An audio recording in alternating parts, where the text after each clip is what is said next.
It began one ordinary evening after work, when I sensed something wasn't right. Lisa, my wife of 5 years, had been acting off, distracted, distant, almost like her mind was somewhere else. I couldn't pinpoint at first, but the air between us felt heavier than usual. There was a strange tension I'd never felt before. The signs had started weeks earlier. Long nights at the office. Her sudden attachment to her phone, and that flicker of guilt in her eyes whenever I asked how her day had gone. Her stories about work began sounding practiced, mechanical. Still, I brushed it off as job stress, told myself I was imagining things. But then one night, my doubts were confirmed. Her phone, left face down on the kitchen counter, buzzed with a message from an unknown number. I don't know what made me do it, but I picked it up and unlocked it. The text was short and clear. Can't wait to see you tonight. 9 p.m. at our usual spot. I'll be there early to set things up. My heart dropped. I stared at the screen, the words blurring. The name wasn't familiar. I didn't recognize the number, but I knew exactly what it meant. The next day, I acted normal, quietly observing, pretending everything was fine while my mind spun with questions. Should I confront her, or wait and see what unfolded? That evening, she told me she was going out with friends. I said nothing. By then, I'd stopped believing her stories.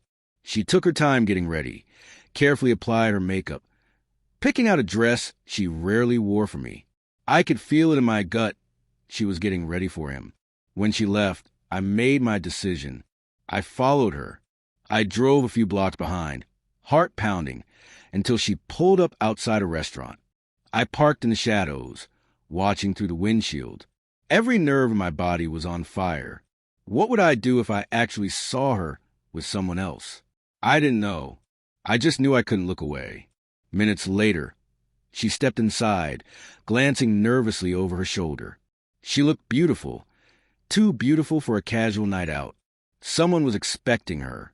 Then he appeared, tall, dark-haired, confident. He stood near the entrance, watching her with an easy smile. My stomach twisted.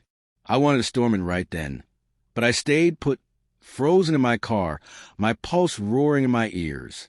Finally, I couldn't take it anymore. I stepped out and walked toward the door, every step heavy with disbelief. But before I could go in, the man turned and walked right past me, heading down the street. He didn't even glance my way. I hesitated, confused. Was he leaving? Avoiding me? I pushed open the door, and what I saw hit harder than any punch. Lisa sat alone at a table, her fingers fidgeting with her phone. When her eyes met mine, the color drained from her face. She stood quickly, stammering, "W, what are you doing here?" Her voice shook. Panic flickered in her eyes. For a long moment, neither of us spoke. She looked like someone cornered, trying to figure out a lie that might save her. I stepped closer, my voice low and steady. "I know what's going on. I know about him." Her skin went pale.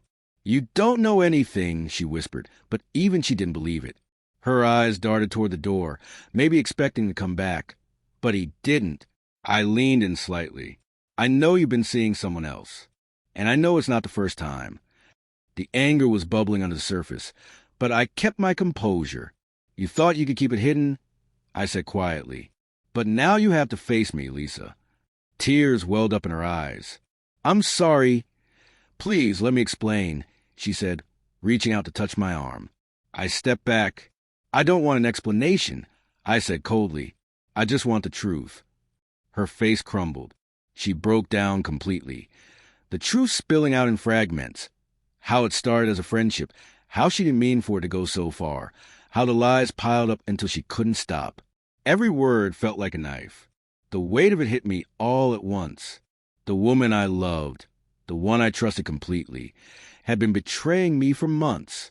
Part of me wanted to scream, to throw something, to make her feel even a fraction of the pain tearing through me.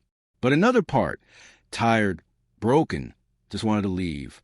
I turned to walk away. She grabbed my arm, crying openly now. "Please don't go. I'm so sorry. I never meant for this to happen." Her tears no longer moved me. I looked at her, voice steady but cold. "You made your choice," I said. Now I'm making mine. Then I walked out. The door closed behind me with a soft thud that felt final. That night, she called again and again, begging, apologizing, pleading for forgiveness. I never answered. The betrayal ran too deep. And as I sat in the quiet of my empty house, I realized one thing. I was done being the fool. No one would ever have that kind of power over me again.